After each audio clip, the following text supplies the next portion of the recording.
By 2013, Nokia's share of the global smartphone market dropped to 3%. 3 years prior, Blockbuster filed for bankruptcy, carrying over $900 million in debt. These collapses occurred despite both companies possessing massive capital. In 2007, Nokia earned over 50% of all profits in the mobile industry. In the late 90s, Blockbuster owned 9,000 stores and held 65 million registered customers. They had complete market dominance. The massive cash reserves visible on these balance sheets obscured a fatal structural fracture. The question is exactly what structural flaw causes a resource-rich market leader to suddenly shatter under the weight of disruption. Capital and existing market share cannot save an enterprise that lacks internal structural adaptation. Business schools teach static environmental analysis frameworks. You map out the political, economic, social, technological, environmental, and legal landscape using the PESTLE framework. A static checklist is an insufficient diagnostic tool for preventing organizational obsolescence. It tells you what variables exist right now, not how your company will respond when those variables shift. Surviving disruption requires replacing static external observation with dynamic, systemic internal alignment. True organizational resilience requires the synthesis of 3 distinct operational layers. You cannot accurately predict the future. Therefore, an organization must architect its internal orientation to safely process external market shocks when they inevitably arrive. The foundational layer of this architectural model is employee orientation. The primary psychological objective at this level is achieving what researchers term organizational identification, or OID.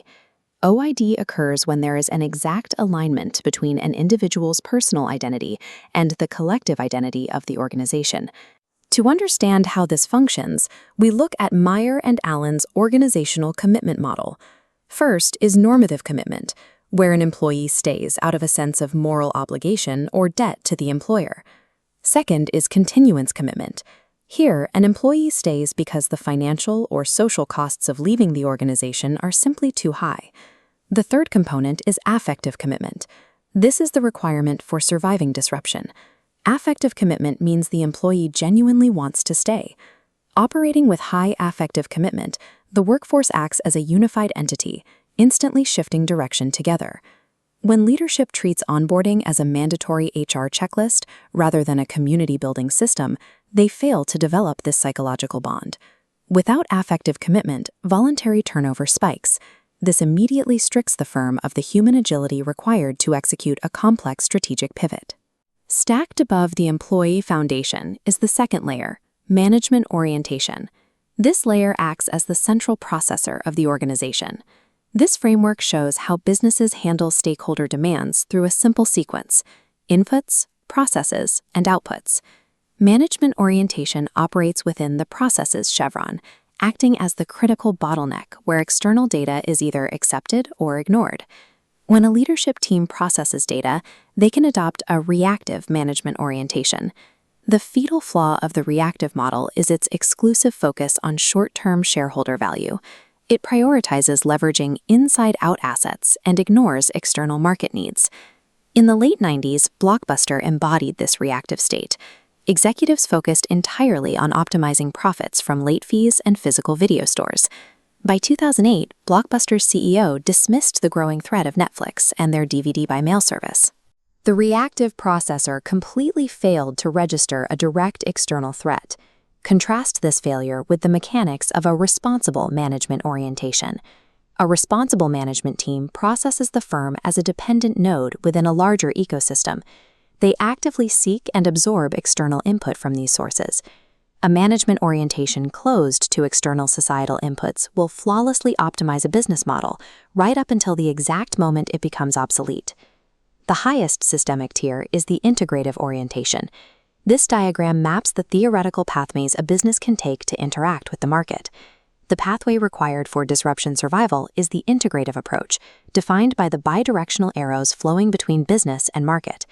This represents an outside-in positioning. It dictates that strategy must begin by diagnosing external societal and market needs. The ultimate goal of the integrative pathway is to co-create sustainable value in tandem with the market, solving external issues as the starting point for profit. Nokia serves as the definitive negative proof for this layer. They passed the technological test, but failed the integrative test. Driven by an inside-out orientation, Nokia possessed incredible internal capacity. They consistently invested in research and development, inventing their first smartphone in 1996. However, their management failed to integrate the external ecosystem shift, underestimating their rapid transition to software applications and touchscreen interfaces. Possessing advanced research and development yields no advantage in the long term if the organization lacks the integrative orientation to align with societal demands. The tri-orientational framework unites these layers into a single operational architecture. These three tiers operate as a singular, dependent biological system. The downward dependency is clear. An integrative market strategy is impossible to execute if the management orientation remains reactive and closed to external inputs. The upward dependency is equally rigid. Management cannot force a strategic market pivot without the effective commitment of its employees to execute the change.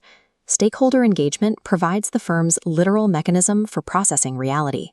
This structural capability creates the active alignment required to prevent organizational obsolescence. The graveyard of disrupted legacy companies proves a specific rule. Long-term survival relies on a permanent, active alignment between internal human identity and external market disruption.